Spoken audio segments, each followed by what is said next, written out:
పేదోడు ఉన్నాడండి, ఆకలితో ఉన్నాడు.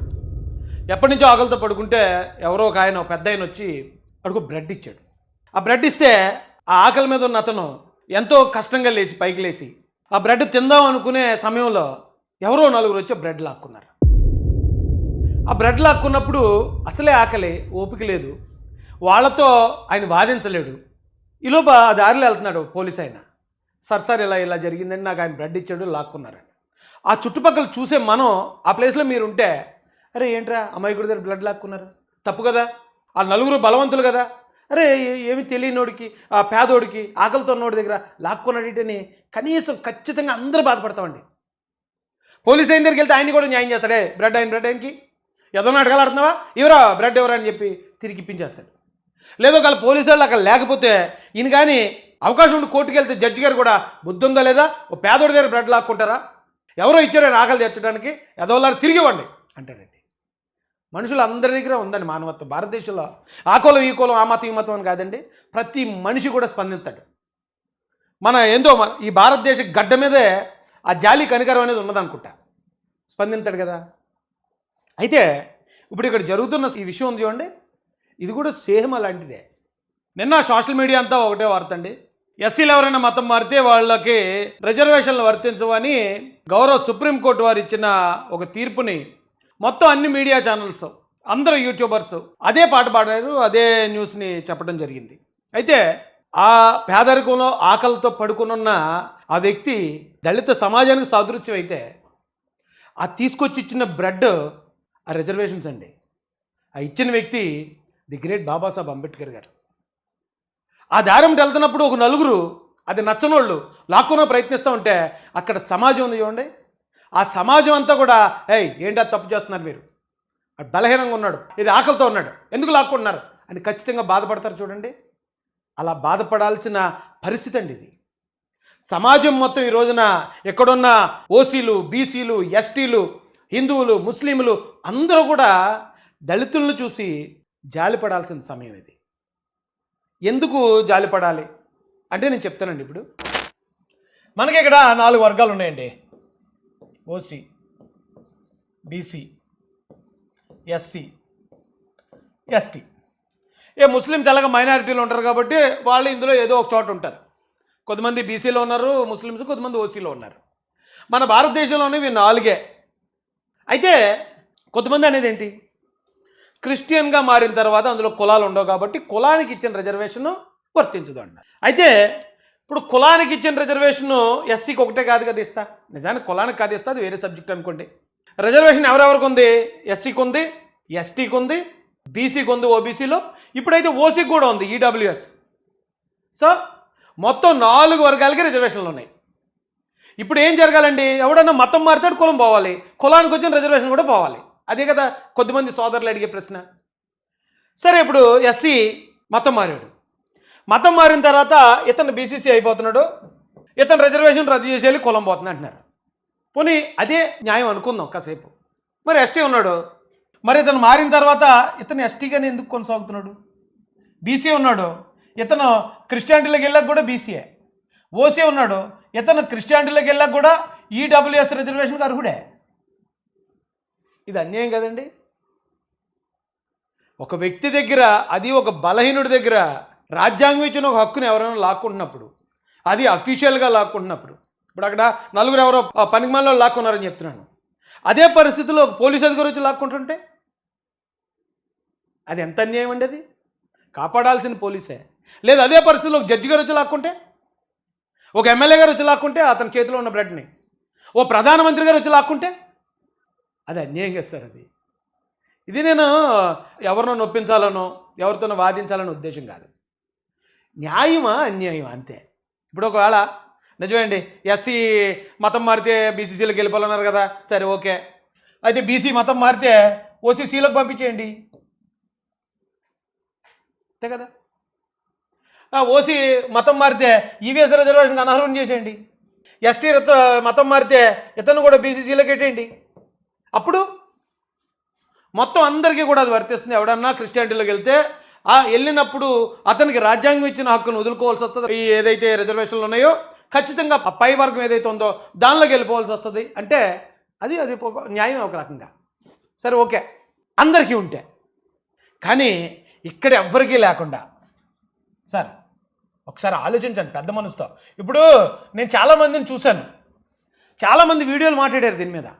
కనీసం ఒక్కరైనా అరే ఈ దేశంలో మొత్తం 4 వర్గాలు ఉంటే ఒక వర్గానికి మాత్రం ఎస్సీలకు మాత్రం ఏంటిది ఉంటే అందరికి ఉండాలి, లేకపోతే ఎవరికి ఉండకూడదు అని ఒక్కరైనా మాట్లాడతారేమో అని చూశాను సార్. ఏంటో అదృష్టం దురదృష్టం ఏంటి తెలియదు, కానీ ఒక్కరికి కూడా అది కనపడలేదు. సరికదా ఉత్సాహం వచ్చేస్తుంది చాలామందికి ఉత్సాహం. ఎస్సీ వాడు ఎవడన్నా మారితే అని అర్జెంటుగా బీసీలో సుప్రీంకోర్టు చెప్పింది ఎస్సీ వాడికి రిజర్వేషన్ రద్దు.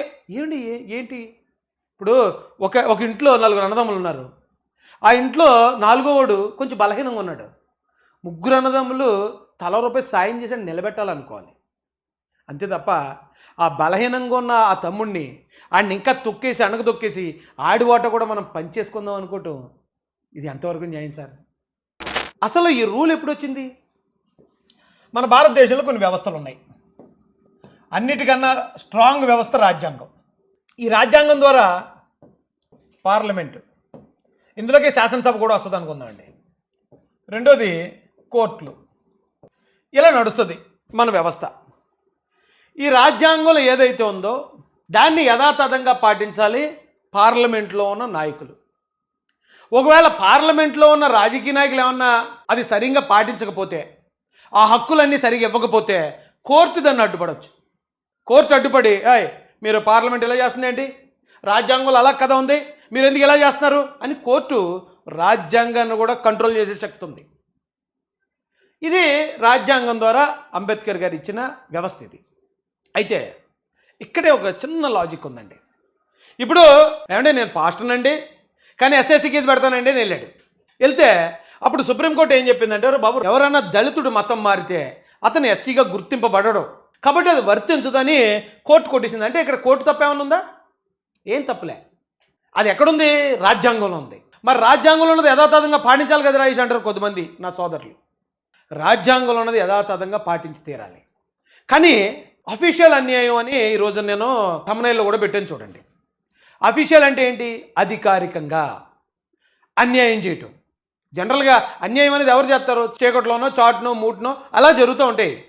కానీ అఫీషియల్గా ప్రభుత్వమే అన్యాయం చేస్తే, వ్యవస్థలే అన్యాయం చేస్తే ఒకసారి మీరు ఆలోచించి చూడండి. అది కూడా కొంచెం క్లియర్గా చెప్తాను ఉండండి. రాజ్యాంగం 1949 నవంబర్ 26న అంబేద్కర్ గారు కంప్లీట్ చేశారండి. కంప్లీట్ చేసి పట్టుకెళ్ళి జవహర్లాల్ నెహ్రూ గారికి అక్కడున్న వర్గానికి అందజేశారు. వీళ్ళు ఏం చేశారంటే 1950 జనవరి 26 అంటే అందుకే మనకి రిపబ్లిక్ డే అయింది.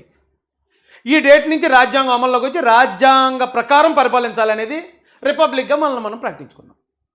అంటే అక్కడి నుంచి మన రాజ్యాంగం పనిచేసింది. తర్వాత 1950 నాకు తెలిసి ఆగస్టు 8 ఈ డేట్లో ఒక అమెండ్మెంట్ చేశారు.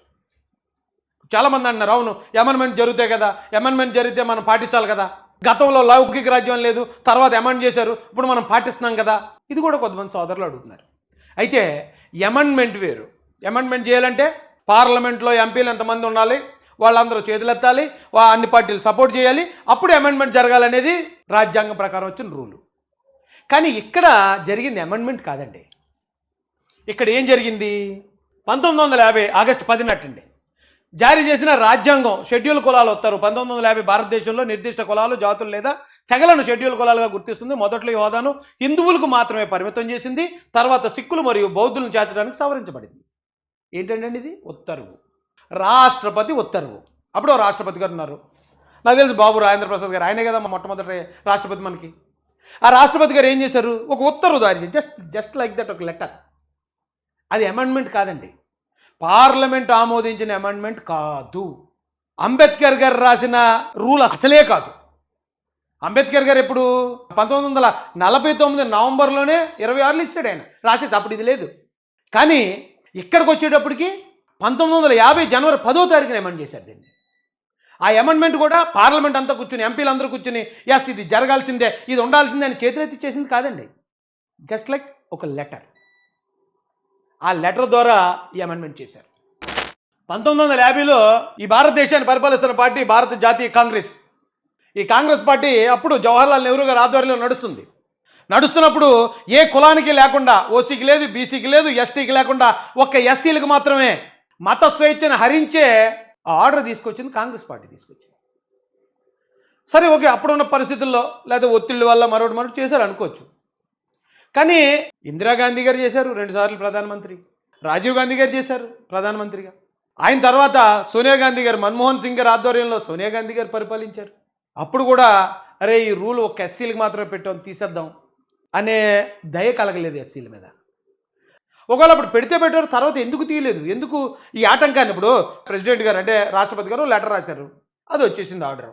అదే ఇంకో లెటర్ రాస్తే పోవాలి కదా, అంతే కదండి. ఓ లెటర్తో వచ్చింది, ఇంకో లెటర్తో పోవాలి కదా. లేదు అప్పుడు మొత్తం పార్లమెంట్ అంతా కూర్చొని 1/3 మెజార్టీతో ఇది బిల్లు ఎమెండ్ చేశారంటే మళ్ళీ 1/3 మెజార్టీ వస్తే తప్ప అది చేయకూడదంటే అర్థం ఉంది. కానీ ఇదేం దారుణం అండి. ఇది అప్పుడు కేవలం ఎస్సీలు ఏ మతం, హిందూ మతంలో తప్ప ఇంకెక్కడున్నా రిజర్వేషన్లు వర్తించమని పెట్టేశారు ఫస్ట్ 1950లో కాంగ్రెస్ పార్టీ హయాంలో. తర్వాత కొన్ని రోజులకి సిక్కులు గట్టిగా అడావిడి చేశారు, గట్టి గొడవ చేసి ధర్నాలు రాస్తారోకలు చేస్తే ఓకే సిక్కులకు కూడా రిజర్వేషన్ ఇచ్చేద్దాం, సిక్కు మతంలోకి వెళ్ళిన వాళ్ళు కూడా ఇచ్చేద్దామని ఇచ్చేశారు. తర్వాత కొన్ని రోజులకి ఇప్పుడు అంబేద్కర్ గారి జయంతికి అనుకుంటా బుద్ధిస్టులు ఎవరైతే ఉన్నారో వాళ్ళను కూడా మేము ఎస్సీ జాబితాలో చేర్చేస్తున్నాం. ఎందుకంటే గతంలో సిక్కు దళితులకి రిజర్వేషన్ లేదు, బుద్ధిస్టులకి రిజర్వేషన్ లేదు. ఆ తర్వాత 1980లో అనుకుంటే బుద్ధిస్టులకు కూడా కేటాయించారు. మరి ఇప్పుడు క్రిస్టియన్స్కి సరే ఓకే, క్రిస్టియన్స్కి లేదు, మీరు విదేశీ మతంలో చేరారు కాబట్టి లేదంటున్నారు, సరిపోనా అది కూడా అనుకుందాం. మరి విదేశీ మతంలో చేరిన ఎస్టీలు అంటే గిరిజనులకి ఎందుకు ఉంది రిజర్వేషన్? విదేశీ మతంలో చేరిన మా బీసీ సోదరుల కులాలు అలాగున్నాయి, వాళ్ళ రిజర్వేషన్లు అలాగున్నాయి. విదేశీ మతంలో చేరిన మా జగన్మోహన్ రెడ్డి గారు లేకపోతే ఇలాంటి వాళ్ళు అందరూ కూడా వాళ్ళ హక్కులు లేకపోతే అందులో ఉన్న పేదలకు ఉన్న ఈవీఎస్ రిజర్వేషన్లు అలాగే ఉన్నప్పుడు ఎస్సీలు ఏం పాపం చేశారండి? సమాజం అంతటిని అర్థిస్తున్నాను నేను. దయచేసి ఒక పని చేయండి, పోనీ ఒకవేళ ఇలాంటిది ఏదైనా జరిగినప్పుడు సపోర్ట్ చేయకపోతే పోయారు, దయచేసి దీన్ని సమర్థించొద్దండి. అన్యాయం అనేది అన్అఫీషియల్గా జరిగిన అఫీషియల్గా జరిగిన అన్యాయమేనండి. ఆ అన్యాయం ఒక దొంగ చేసిన, ఒక ఎమ్మెల్యే చేసిన, లేకపోతే ఒక పిక్ పాకెటర్ చేసిన, ఒక అంతకన్నా పెద్ద రాజకీయ నాయకుడు చేసిన అన్యాయమే కదండి. తప్పు చేస్తే ఎవరికన్నా చట్ట ప్రకారం ఒకటే పడుతుంది కదా, ఇది అన్యాయం కదండి. ఒకసారి ఆలోచించండి, మీరు ఆలోచించండి.